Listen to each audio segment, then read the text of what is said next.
नमस्कार दोस्तों, Bharat selection wing लखपड़ाबाग Barabanki के ऑफिशियल चैनल पर आप सभी का स्वागत है। डिक्टेशन रामधारी गुप्ता, खंड 1, प्रतिलेखन संख्या 31-32, स्पीड 80। स्टार्ट होगा 5 सेकंड बाद।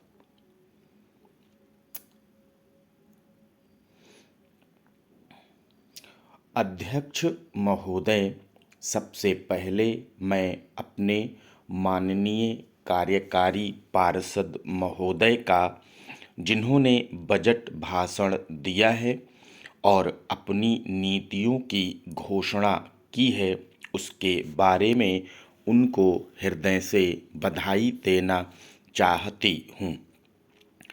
मैं यह नहीं कहती कि कोई क्रांतिकारी परिवर्तन लाना चाहता है यह बजट, लेकिन मैं यह भी देखती हूँ कि यह बजट जो है धीरे धीरे गति से समाजवाद की ओर बढ़ता जा रहा है। अपनी नीति से यह भूतकाल और वर्तमान दोनों को एक कड़ी में मिलाकर हमें उज्ज्वल भविष्य की ओर ले जाता है। ऐसा मुझे कहना है इस भाषण को पढ़ने से कि इसमें हमारा कोई भी वर्ग समाज का ऐसा नहीं है जिसे अछूता छोड़ा गया हो, क्योंकि भारतवर्ष एक कृषि प्रधान देश है और मैं समझती हूँ कि इस बजट के दौरान यह पूरी तरह से कोशिश की गई है कि ग्रामीण अर्थव्यवस्था को, जिसे हम अर्थव्यवस्था की रीढ़ भी कह सकते हैं, उस ढांचे में उस रीढ़ की हड्डी को और भी सशक्त बनाने का पूरी तरह से प्रयत्न किया गया है।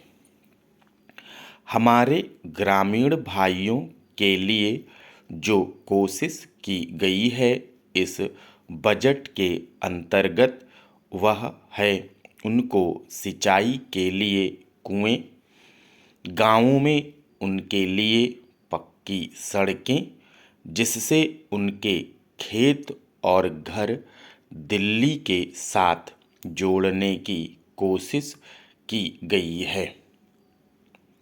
जितनी भी इसमें व्यवस्था की गई है उससे ग्रामीण भाइयों को बड़ी भारी सहायता मिलेगी।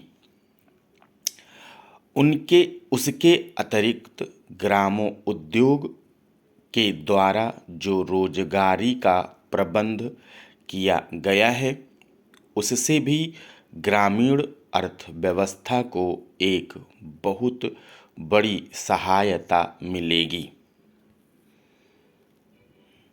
मैं इनका ध्यान इस ओर दिलाना चाहती हूँ कि जहाँ तक शिक्षा का संबंध है, इस बजट में कोई विशेष प्रावधान नहीं किया गया है।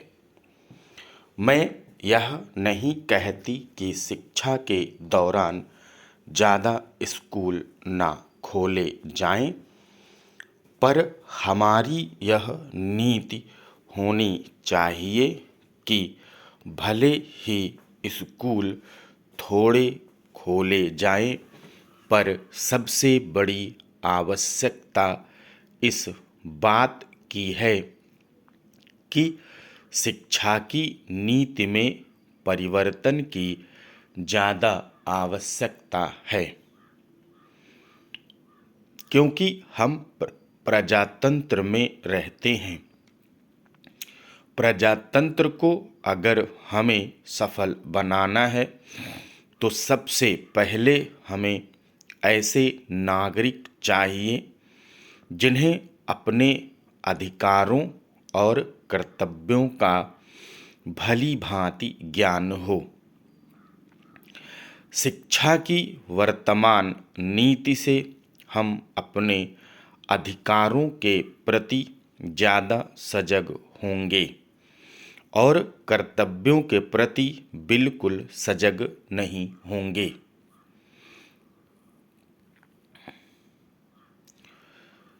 श्रीमान, मैं आपको बताऊंगा कि खेती में सुधार के बारे में हमारे कुछ लोगों का क्या विचार है।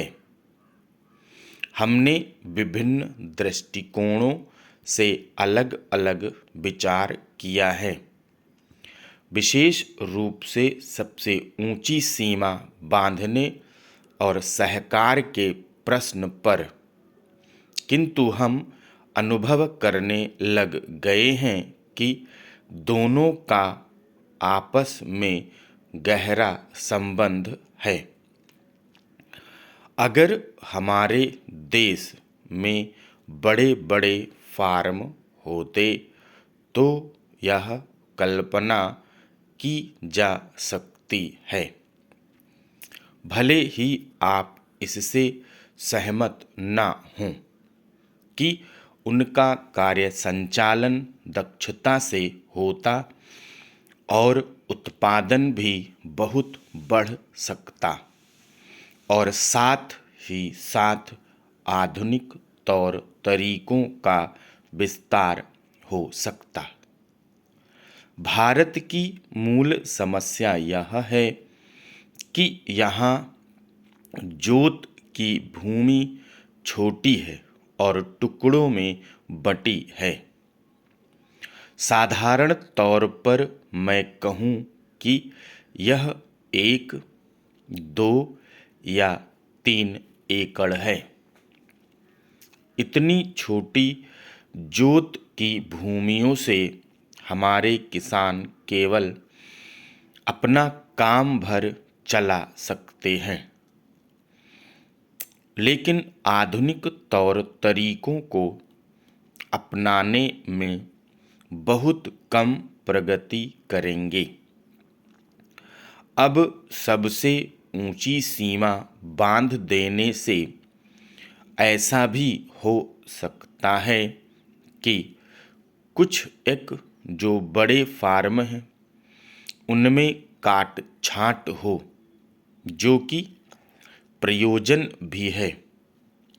अगर आप चाहते हैं कि प्रगति हो और आधुनिक तौर तरीकों का प्रचलन हो, तब तो ये जो अनगिनत छोटे छोटे फार्म हैं इनको सहकारी ढंग से चलाना है, जिससे कि वे आधुनिक उपायों का लाभ उठा सकें।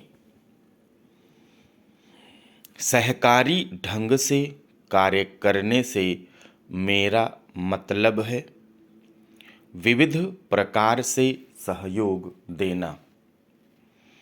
हम सोचते हैं कि पहला कदम सहकार होना चाहिए और ऋण के अलावा अन्य कई प्रकार से भी सहायता की जा सकती है, जैसे वस्तुओं को खरीदना और बेचना, बीज, खाद तथा इसी प्रकार की वस्तुओं को दिलाना। दूसरा कदम है धीरे धीरे बीच वाले आदमी को हटा देना। फिर दूसरी स्थिति आती है जिसको मिल जुल कर खेती करना कहते हैं। यद्यपि उसमें भूमि पर अधिकार बना रहता है।